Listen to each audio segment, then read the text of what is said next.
It's one of life's great conundrums, this concept of property. The idea that one piece of the biosphere can own another piece.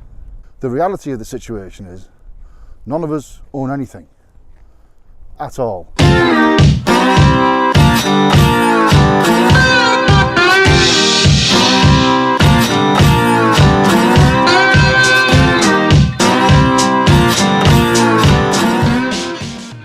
Property isn't really anything more than an agreement between people so that we can retain possession of a thing. And the crux of the agreement is that we will visit violence upon another should they attempt to procure that thing for themselves. If we're not up to the violence, which most of us aren't, we employ a proxy like a police force or the military. In more progressive societies, the violence is postponed by the dictates of a judicial system and its levelling of symbolic punishments like fines and community service. So ownership is just an invention, and an extremely recent one. I think I need to be down there. I might be on the wrong path here. I'm definitely on the wrong path. I need to go down here. Shit. Let's see what's over here first. Alright, where was I? With immediate return hunter-gatherers, property was and is largely an alien concept, one we've exploited for less than half of 1% of our time on Earth. Oh, I think I can get down here.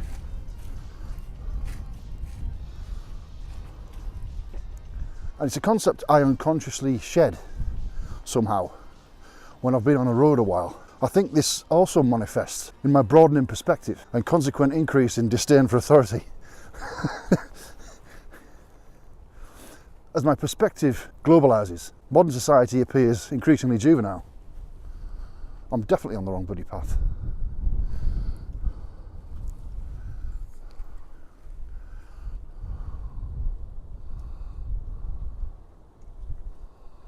No, maybe I'm not. Especially people wearing uniforms. What the hell's that about? You know when you see a husband and wife wearing matching bowling shirts? Yeah. It's the same thing, and it's just as sad. Oh, you're wearing a uniform to tell me you're part of a little group. How lovely. I must apologise to people who are forced to wear uniforms for their job, but all you have to do is point to a more ridiculously flamboyant one and people start to get it. I mean, look at this, and look at this one. That's you, that is. One response I get to this admittedly controversial idea is people start harping on about honour and tradition and memorialising the fallen. But you don't see deep sea fishermen wearing uniforms, or loggers, or roofers. They don't memorialise their fallen with uniforms, and being three of the most dangerous jobs in the world with a far higher injury and fatality rate than even the armed forces. I think the purpose of uniforms is to de-individualise and unify a largely anonymous population. This is a masterful move by the ruling class. I mean, how else would they get the less wealthy to fight for their business interests? Because that's what countries essentially are. Ring fences for the rich. I think it was the economist Mark Blythe who said, democracy is asset insurance for the ruling class.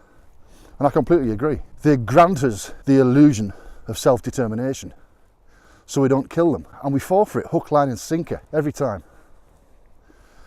But these times, they are a-changing. The toothpaste squeezed out the tube with the internet. See, power has always been maintained by controlling access to information. Since the agricultural revolution, it was the people who knew how to raise crops who held the power. Then it was those who figured out how to organise and distribute the harvest and divide labour more efficiently. Then it was those who figured out how to organise armies to protect and procure those crops. And the invention of elaborate religions to control the workers and soldiers by offering an explanation of how the universe worked, conveniently focusing on a strong work ethic and an obedience to authority. Now, isn't that a strange coincidence? How the dictates of a religion fall exactly in line with serving the hierarchy. What a tremendous, tremendous coincidence that is. It's almost like it's been designed. But now the entire fabric of the traditional power base is gone. Or if not gone, it's on the way out. The curtain has been torn down and it's not getting put back up. Sure, they're the money behind the mass media who valiantly remind us, with more and more panic in their voice, to pay no attention to the man behind the curtain. Maybe it's too late now. We're starting to see these people for who they really are, and we're not very impressed. Well, some people still are. People trapped on the treadmill and spoon-fed propaganda by the tabloids. Change for the better won't happen overnight unless we have some lopsided and violent revolution. And typically, all revolutions do is shoehorn in another undesirable system.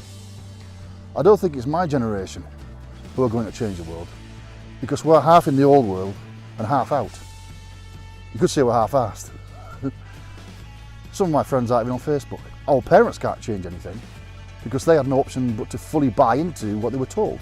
It's our kids who grew up with the internet, immersed in knowledge, who find this status quo silly. I don't think they're going to put up with it. Wait until they start infiltrating the corridors of power, then we'll see some real change. I think this vlog got away from me a little bit. Sorry about that. It is what it is. If you enjoyed it, you can like and subscribe and smash that notification symbol to keep up to speed. See you tomorrow.